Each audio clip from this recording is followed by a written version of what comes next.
Morning, Raymond. How are you today? I'm doing okay today. That's good to hear. My name's Judy, and the doctor's asked me to come in and talk to you a little bit about why you're here today. All right. Okay, what seems to brought you in looks like is problems with your diabetes. Does that sound right? Yeah, I've been having some problems. A little dizziness here and there, and just feel out of sorts. No.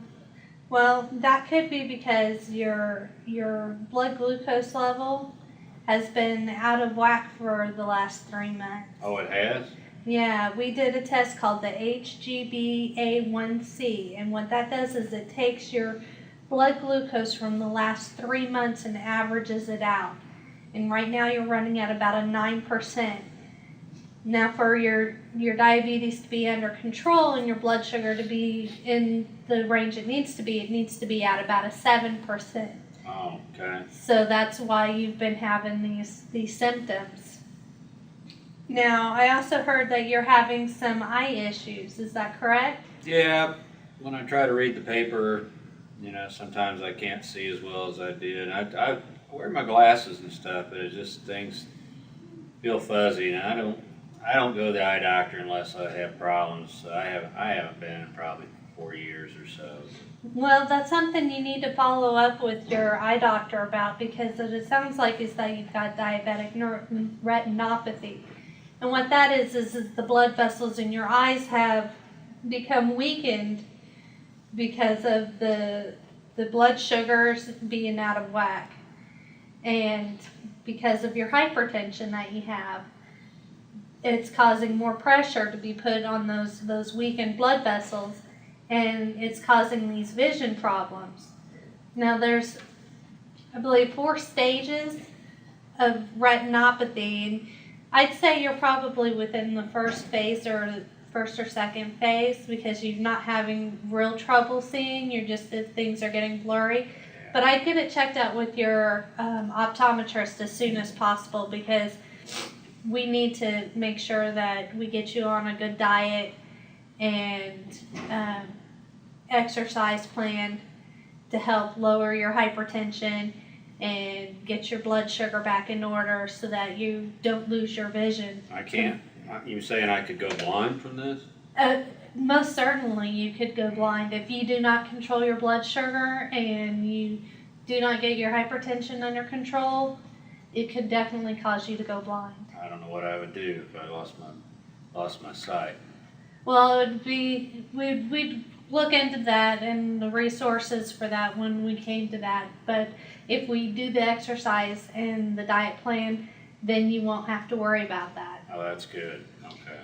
So let's also talk about the neuropathy that you're going through. You having some nerve damage, having trouble feeling things. Yeah, I get some numbness in my feet and my fingers sometimes. I'm trying to do things around the house and help my wife out. She's got arthritis, so I try to help her out some, and sometimes I get numb. So I just thought that was part of getting old. No, actually, that's also caused by the diabetes also, because your blood sugars are causing receptors to be damaged. So once we get your diabetes under control, we'll be able to control your vision loss and your sensations from being diminished and get your hypertension under control. Now, I want to talk to you a little bit about your weight. It seems you're a little overweight. You're at a BMI of about 31, and we need to see that down to about a 26. And what that is that's going to be about 30 pounds you need to lose. See, I don't understand that. They've been telling me since I had diabetes as a kid, they've been telling me I need to lose weight, and it's like, I don't lose weight very well. I've been at this weight for quite a few years, and my whole family's big boned, and I don't, I see, when I see other people out, they don't look, much different than me, so what? Well, and that's a big problem in our nation today, but what we need to do is we need to start you out with maybe doing some walking, and just walk for about 30 minutes a night. And you can even take your wife. Now, I know you said she has arthritis. Is that rheumatoid arthritis? Yeah, it's rheumatoid, and she kind of thinks that if she stays off her feet and stuff, it's going to help her feel better. So she.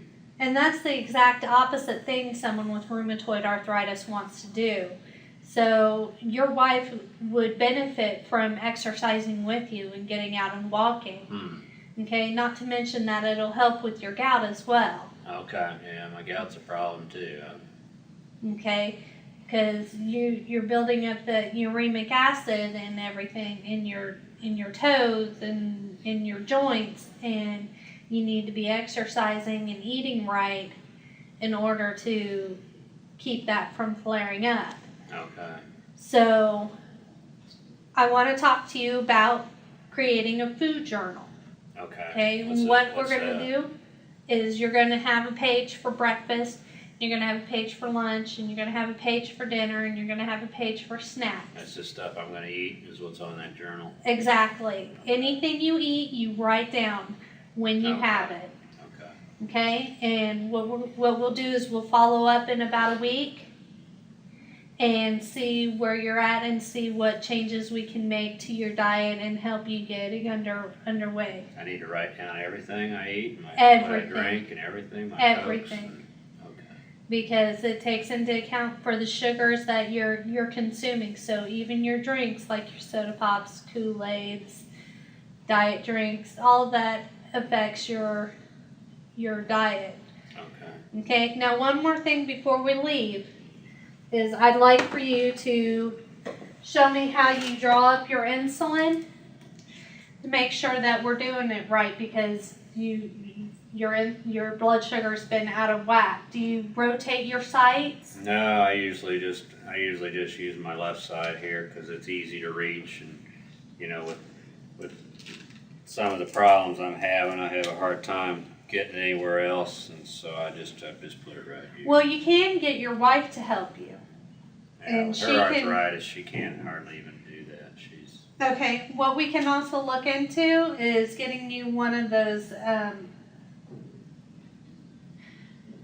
insulin pens where you Okay. just dial it up yeah. and then you just shoot it, and you don't have to worry about the little numbers or anything like that. But until we can get you one of those, why don't you show me how you shoot up your insulin, Okay.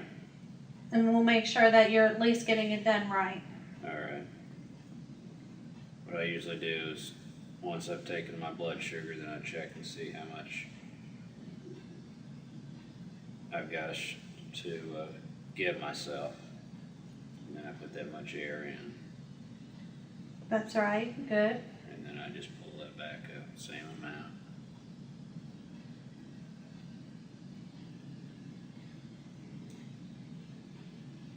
And then what I do is I just take it, pinch it here, but you're saying I need to do it somewhere else. Yeah, try doing it over there or reach around. And then I just shoot it like this, and put it in there. That's good. Now what you can do is you can also reach around and shoot it in the backs of your arms. Okay. And you've got several different places on your abdomen that you can shoot it. Okay. It doesn't have to be the one specific spot. It can be up a little higher. It can be Try to move that around. right to Okay. move it around, because what you're doing is you're building up a callus and keeping your insulin from doing its job because it can't be absorbed into the body properly. Okay, I didn't know that. That's good to know. So, but you also have your thighs that you can do and your butt.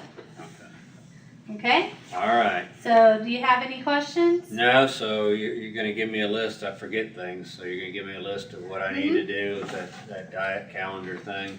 And I have that right here for you. Okay. It right. details everything that you need to do. Okay.